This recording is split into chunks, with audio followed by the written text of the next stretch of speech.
القرآن حجة لك أو عليك. رواه الإمام الهمام الأحمد في مسنده. اللهم صل على محمد وعلى آل محمد كما صليت على إبراهيم وعلى آل إبراهيم إنك حميد مجيد. اللهم بارك على محمد وعلى آل محمد كما باركت على إبراهيم وعلى آل إبراهيم إنك حميد مجيد. میرے معزز دوستو، آج 6 مارچ 2024 بروز بدھ ہے اور میں یہاں جامع مسجد صدیق اکبر رضی اللہ عنہ منڈیالہ میں عزیزم مولانا محمد کلیم اللہ کی دعوت پرخلوص پر آپ کی خدمت میں موجود ہوں. میرے دوستو، ترتیب کے اعتبار سے آج حاضری میری نہیں تھی. انہوں نے کہیں اور سے کوئی لنک ملا کے ایک پروگرام کے بعد دوسرے پروگرام کے لیے میری کھینچا تانی ہوئی ہے. میرا رب جانتا ہے جب ترتیب آگے پیچھے ہو تو پھر سفر بڑھ جاتا ہے. میں اس بیان کے لیے اگر اپنا سفر کا آپ کو ایک بے ترتیب پہ دوسری ترتیب پہ سمجھاؤں تو کوئی 1100 کلومیٹر کا میرا سفر تھا. کہیں سے نکلا کہاں پہنچا، کہاں سے نکلا کہاں پہنچا، یہ میرا رب جانتا ہے. جہاں عشاء کا پروگرام تھا تو مغرب کیا، جہاں مغرب کا تھا انہیں کہا جی میں عشاء کا بیان کروں گا بس آپ. لیکن کلیم اللہ سے ایک محبت ہے، اللہ اس کو خوش رکھے. اس نے ہمارے یہاں مفتی کا کورس کیا ہے تو شاگرد بیٹوں کی جگہ ہوتا ہے تو پھر بندہ نام بھی نہیں کر سکتا. تو آج میں نے سیکھا، آپ نے مجھے آزمائش میں ڈالا. اللہ تعالیٰ کے کرم اور فضل سے میں آپ کی خدمت میں پہنچا ہوں. ہم لوکیشن کی ترتیب پر آ رہے تھے اور لوکیشن منڈیالہ سے مجھے 100 قسم کے گاؤں اور دیہاتوں سے اور کھیتوں سے لے کر آئے. یہ ڈائریکٹ راستے کے ذریعے بھی نہیں ہے. میری بات سنانے کا مطلب آپ پر کوئی فخر کرنا نہیں ہے، یہ میرے رب کے فرشتوں نے لکھا ہے، اللہ اجر دے گا. بتانے کا مطلب ہے کہ میں نے اتنا سفر کیا تو آپ اتنی توجہ بھی دو. میری بات کا مطلب ہے. اور میرے بیان کے بعد ماشاءاللہ پروگرام جاری ہے. ابھی وہ انہوں نے صلاح خانی بھی کرنی ہے. آخر تک بیٹھیں گے انشاءاللہ. مجھے ساتھی کہہ رہے تھے کہ یار میرے بعد میں اڑ جائے گا. میں نے کہا نہیں، میں وعدہ لوں گا بیٹھیں گے. دیکھو، قرآن کریم کی عظمت کا پروگرام ہے. میں اس پر ایک سوال آپ کی خدمت میں کرتا ہوں. کلیم اللہ ماشاءاللہ عقل مند بندہ ہے، بہترین قسم کی تجارت کر سکتا ہے. مدرسہ چھوڑے بازار میں بیٹھے. اس کو کس نے مجبور کیا ہے کہ بازار کے معاملات چھوڑ کے مدرسے میں بیٹھے؟ ہم مولوی کما سکتے ہیں، بہترین قسم کی تجارت کر سکتے ہیں. ہم اگر بازار میں بیٹھے business, topper business بن سکتے ہیں. ان علماء کرام کو کیا ضرورت ہے وہ اللہ کے دین کے لیے اپنے آپ کو وقف کیے ہوئے ہیں. اس کے حلال کمانا بھی تو سوال. حضرت مولانا محمد صالح عثمانی صاحب کا پورا اتنا بڑا ادارہ قائم ہے، باقی علماء کا انہیں کیا ضرورت ہے؟ مدرسے بند کریں نا، تجارت کریں، خون پسینے کے حلال کمانے کے معاملات میں چلیں. حدیث میں القاسب و حبیب اللہ، ہاتھ سے روزی کمانے والا اللہ کا دوست ہے. اتنی حدیث کے باوجود بھی ہم لوگ مدرسے میں کیوں بیٹھے؟ اور میں اس کی وجہ بتاؤں. اس کی بنیادی وجہ یہ ہے کہ ہمارے نبی پاک نے تجارت کی ہے، لیکن جب اعلان نبوت ہوا ہے پھر حضور نے تجارت چھوڑ کے مسجد کو اپنا وقت دیا. آپ میری بات سمجھنے کی کوشش کریں میں کہنا کیا چاہتا ہوں. نبی پاک کا تجارت کا معاملہ اتنا زیادہ ہے، اعلان نبوت سے پہلے ہمارے نبی پاک نے ملک غیر ملک میں تجارت کی. حضور پاک علیہ السلام حضرت خدیجہ کا مال لے کر ملک شام گئے تھے. ملک شام سعودیہ سے باہر کا ہے. آج سیریا کنٹری ہے وہاں کا، دمشق ان کا کیپٹل ایریا ہے. تو نبی پاک کو ایک مکہ مکرمہ سے چل کے دوسرے ملک کے کیپٹل دار حکومت تک گئے، لیکن اعلان نبوت کے بعد حضور نے تجارت کی. وجہ آج ہمیں لوگ کہتے ہیں نا کہ جی مولویوں کو کیا مدرسے میں بیٹھنے کی ضرورت ہے. میں اسی کے سوال کا جواب دے رہا ہوں کہ اعلان نبوت کے بعد حضور نے تجارت کیوں نہیں کی؟ آپ جتنے دوست بیٹھے آپ مجھے بتائیں، آپ نے حضرت خدیجہ کا مال سپلائی کرنا حضور کے ہاتھوں سنا ہے یا نہیں سنا؟ اعلان نبوت کے بعد کوئی ایک حدیث سنی ہے آپ نے کہ حضور بازار میں ہو، تجارت کی ہو، مارکیٹس بھیجے ہو بندے، کوئی اپنا کوئی بزنس مینی کے معاملات ہو؟ کیوں؟ اللہ پہلے بھی رازق تھا، اللہ اب بھی رازق ہے۔ اگر آپ کہتے ہیں کہ اللہ تعالیٰ رزق پہلے نہیں دے رہا تھا، محنت کرنی پڑی اور اب رزق اللہ دے رہا ہے تو کفر ہے۔ ہم تو مانتے ہیں کہ اللہ پاک تو ماں کے پیٹ میں بندے کو رزق دیتا ہے، دنیا کا پیٹ تو دور رہا۔ تو پہلے تجارت حضور کرتے تھے، اعلان نبوت کے بعد تجارت نہیں کی، کوئی وجہ تو ہوگی، اس وجہ کو آپ ڈھونڈ لیں۔ علماء مدرسے کیوں بناتے ہیں، اس وجہ کا جواب آپ کو خود مل جائے، بہت آسان ہے۔ نبی پاک پر نبوت کا اعلان ہوا، اللہ تعالیٰ نے فرمایا کیا؟ اقرأ بسم ربک الذی کی آیات اتاری۔ نبی پاک کو یا ایھا المزمل قم اللیل الا قلیلا کا رات کے معاملات میں عبادت کا حکم دیا۔ یا ایھا المدثر قم فانذر وربک فکبر وثیابک فطہر والرجز فاہجر، کہہ کے تبلیغ کے انداز کا حکم دیا۔ رات کی باتیں بھی دین کے لیے، باقی ریاضتیں بھی دین کے لیے، اب دن میں کیا کرنا ہے؟ تو رب نے ڈیوٹی بتائی، ان لک فی النہار سبحا طویلا، محبوبہ آپ نے دن میں بھی لمبا تیرنا ہے۔ کیا کرنا ہے؟ مجھے جواب نہیں دے رہے، کیا کرنا ہے؟ تیرنا ہے۔ میں ایک سوال کرنے لگا ہوں، مٹی پہ تیرا جاتا ہے یا پانی میں تیرا جاتا ہے؟ مکہ مکرمہ میں تو کوئی دریا نہیں ہے، مکہ کو کوئی سمندر ٹچ بھی نہیں کرتا، مکہ مکرمہ میں نہر بھی کوئی نہیں ہے، سوئمنگ پول بھی کوئی نہیں ہے، تالاب بھی کوئی نہیں ہے، تیرا پانی میں جاتا ہے، وہاں پانی نہیں ہے۔ رسول اللہ کیسے تیریں گے؟ بِوَادٍ غَيْرِ ذِي زَرْعٍ، قرآن کہتے ہیں ادھر تو کوئی چیز اگتی بھی نہیں ہے سوائے کھجور کے، کہ وہاں پانی نہیں ہے، اور کھجور تو جنگل میں اگ جاتی ہے جہاں پانی کا قطرہ بھی نہ ہو۔ تو حضور پاک صلی اللہ علیہ وسلم کیسے تیریں گے؟ اس تیرنے کا مطلب کیا ہے؟ اس تیرنے کا ایک ہی مطلب ہے، نبی پاک آپ نے تیراکی کی طرح تیز ہو کے دین کی خدمت میں لگ جائے۔ اب مجھے ایک بات بتائیں، خدا نے یہ نہیں فرمایا ان لک فی النہار مشیا طویلا، محبوبہ آپ نے لمبا چلنا ہے، کیوں نہیں فرمایا؟ کیوں نہیں فرمایا کہ ان لک فی النہار مشیا طویلا، لمبا چلنا ہے، بلکہ فرمایا ان لک فی النہار سبحا طویلا، لمبا تیرنا ہے۔ چلنے کے اور تیرنے کے فرق کو بندہ سامنے رکھ لے تو نبوت کا درد دل سمجھتا ہے۔ اگر میں چل رہا ہوں، واکنگ ٹریک پر ہوں، کسی جگہ پیدل چل رہا ہوں، تو میں سلام دعا کروں گا، حضرت کیا حال ہے، خیریت ہے، حال اول کروں گا، ساتھیوں سے پوچھوں گا، نئی تازی سے اپڈیٹ ہو کر آگے پہنچوں گا۔ میں رکوں گا، تھک جاؤں گا تو آرام کروں گا، اگر مجھے تھکاوٹ زیادہ ہوگی تو استعال ہوگا، اٹھے ہوئے تھک گیا ہوں تو لیٹ جاؤں گا، سو جاؤں گا، کیونکہ چل رہا ہوں۔ لیکن جو تیرنے والا ہوتا ہے وہ رکتا ہے نہیں، سب جو تیرنے والا ہوتا ہے وہ رکتا ہے، وہ آرام کرتا ہے، راستے میں سلام دعا کرتا ہے، کیا حال ہے، سنا ہے آپ کیا پانی تیز ہے یا آہستہ چلتا ہے، وہ گال کرتا ہے، گپ شپ دے واسطے اس نے کوئی ٹائم ہو گیا۔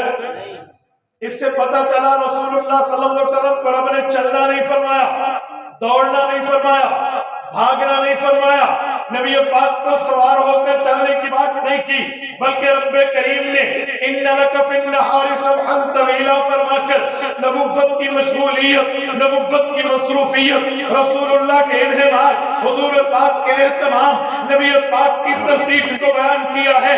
اے نبی کریم، آج سے پہلے آپ نے شاید ہو سکتا ہے کسی کے ساتھ ہاتھ وار بانٹنے کا وقت گزارا ہو، آج سے پہلے ہو سکتا ہے آپ نے تنہائی پسند فرمائی ہو، آج سے پہلے ہو سکتا ہے آپ نے خلوت کو اختیار کیا ہو، اب ہمیں تنہائی نہیں چاہیے، اب ہمیں کسی اور کے تعلقات نہیں چاہیے، اب ہمیں خلوت نہیں چاہیے، اب ہمیں جلوت چاہیے۔ ان لک فی النہار سبحا طویلا، محبوباً آپ نے لمبا تیرنا ہے۔ پتہ چلا دین کی دعوت میں رکنا بھی نہیں ہے، دین کی دعوت میں اسٹاپ بھی نہیں کرنا، دین کی دعوت میں وقفہ بھی نہیں کرنا، دین کی دعوت کے دوران اپنے آپ کو کسی اور کام میں نہیں لگانا، چاہے تجارت جیسا حلال کام ہو، حلال پیسہ کمانا حلال طریقے سے ہو، خون پسینے کے ذریعے اپنی اولاد کے لیے رزق حلال کمانا، جو بھی ہو، محبوب مصطفیٰ اب ہم نے آپ کو شریعت دی ہے، ایمان دیا ہے، اقام دیا ہے، احسان دیا ہے، اسلام دیا ہے، نسب دیا ہے، جوانوں پر حکم دیا ہے اب آپ کی ذمہ داری یہ ہے چاہے وہ صبح ہو چاہے وہ دوپہر ہو چاہے وہ عصر ہو چاہے وہ مغرب ہو چاہے عشاء ہو چاہے وہ دن ہو چاہے وہ رات ہو چاہے وہ سردی ہو چاہے وہ گرمی ہو چاہے نہ ہو چاہے بہار ہو چاہے آنیوں کے مواقع کے کس حد تک فیس کر رہے ہو ان لک فی النہاری سبحا طویلا دعوت آپ نے دینی ہے اللہ کی طرف آپ نے بلانا ہے قرآن کی طرف آپ نے بلانا ہے شریعت کی طرف آپ نے بلانا ہے اسلام کی طرف آپ نے بلانا ہے مخلوق کو خالق کی طرف ملانا ہے اللہ سے علم و عمل لے کے امت کو علم و عمل دینا ہے ہم نے آیات جبرائیل کے ذریعے آپ تک بھجوانی ہے آپ نے اسے رسول کرنا ہے ہاں سیالکوٹ کے غیوروں پھر حضور پاک نے یوں قرآن رسول کیا ہے آج عوام قرآن کی دو قسمیں جانتی ہیں مکی صورتیں ہجرت سے پہلے مدنی صورتیں ہجرت کے بعد یوں نہیں ہے اہل علم جانتے ہیں علماء جانتے ہیں اور نشری قراءات العشر میں ہے قرآن کی صرف دو قسم کی صورتیں نہیں ہیں کہ مکی میں اتری ہوں مدینہ میں اتری ہوں قرآن کی 10 قسم کی صورتیں ہیں قرآن کی کچھ صورتیں وہ ہیں جنہیں لیلی کہتے ہیں رات میں اتری ہے کچھ وہ ہے نہاری کہتے ہیں دن میں اتری ہے کچھ صورتیں وہ ہیں جنہیں سیفی کہتے ہیں وہ گرمی میں اتری ہے کچھ وہ ہے جنہیں شتائی کہتے ہیں وہ سردی میں اتری ہے کچھ وہ ہے جنہیں حضری کہتے ہیں وہ گھر میں اتری ہے کچھ وہ ہے جن کو اللہ تعالیٰ نے سفری فرمایا ہے حضور ٹریول پہ ہیں صورتیں وہاں اتری ہے اور کچھ صورتیں وہ ہیں جو نبی پاک کی یقظانی جاگنے کی حالت میں اتری ہے کچھ صورتیں وہ ہیں جنہیں نومی کہتے ہیں رسول اللہ صلی اللہ علیہ وسلم بستر نیند پہ آئے اللہ نے آیت اتاری کچھ صورتیں وہ ہیں جنہیں زمینی عرفی کہتے ہیں کچھ وہ ہے جنہیں فضائی کچھ وہ ہے جنہیں سماوی کہتے ہیں جب نبی آسمان پہ آمن الرسول بما انزل کی آیات حضور پاک پر آسمان پہ اتری ہے حضور آسمان پہ نماز کا حکم آسمان پہ آیا ہے یہ آیات زمین پہ نہیں آئی پہاڑوں پہ نہیں آئی حضور پاک کے لیے فضا پہ نہیں آئی آسمان پہ آئی عرش پہ آئی سمسی سفر پہ آئی پتہ چلا اللہ نے حضور پاک کو تیار کر کے فرمایا ان لک فی النہاری سبحا طویلا محبوبم آپ نے یوں دین میں مصروف ہونا ہے جیسے تیرنے والا تیراکی میں مصروف یہ بات تو میں تب کیا بتایا تھا کہ اب آپ نے کوئی دائیں بائیں نہیں دیکھا اب آپ نے کسی اور ایکٹیویٹی میں خود کو ایکٹیوسٹ نہیں بنانا کسی اور مشغولیت میں خود کو مشغول نہیں بنانا کسی اور معاملات میں خود کو کسی اور طرح کی ترتیبوں میں مصروف نہیں کرنا آپ نے مصروف کرنا ہے تو قرآن کے ساتھ مشغول رہنا ہے فرمان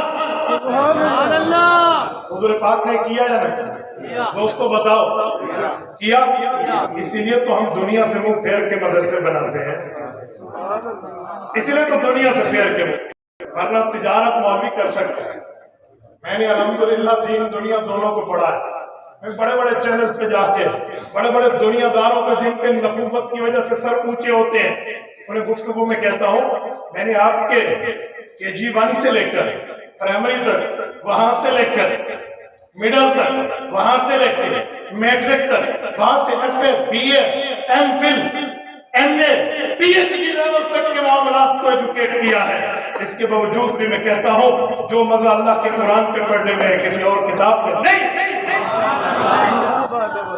اسی لیے میں کہتا ہوں بھائیو اپنے آپ کو بندہ قرآن کے لیے وقف کرے اور سنے میں ایک جملہ سمجھا ہے حضور نے خود کو یوں ہی مصروف کیا رزق کو مقصد نہیں بنایا رزق اللہ خود دے گا جس ذریعے سے دے گا وہ دے گا ہم نے ضرورت بنایا ہے دین کو مقصد بنایا ہے دین کو منزل بنائی ہے دین کو اس بنیاد پہ ہم یہاں ہیں ہم اس بنیاد پہ نہیں ہیں کہ ہم نے کمانا ہے فکر کیا کریں گے جی نہیں ہاں اگر اللہ نے میرا رزق نہیں لکھا تو دنیا کی کوئی طاقت میرے اندر پانی کا قطرہ بھی نہیں بھیج سکتی اور اللہ نے لکھا ہے تو جو میرے لیے لکھا ہے دنیا کی کوئی طاقت روک نہیں سکتی میرا راولپنڈی میں تھا ایک سیاسی پروگرام تھا ایک سیاسی جماعت کے شخص اپنے لیے گفتگو کر رہے تھے اپنی خدمات گنوا رہے تھے خدمات گنواتے گنواتے اس کا بیان پورا ہوا ہاتھ میں پانی لیا ہوا تھا پیاس بھی لگی ہوئی تھی بار بار لوگوں نے کہا کہ حضرت آپ کو کھانسی آ رہی ہے پانی پی لیں انہوں نے کہا بیان کے اینڈ پہ پیتا ہوں جب بیان پورا ہوا سنیں وہ جا کر یوں چیئر اپنی کرسی پر بیٹھے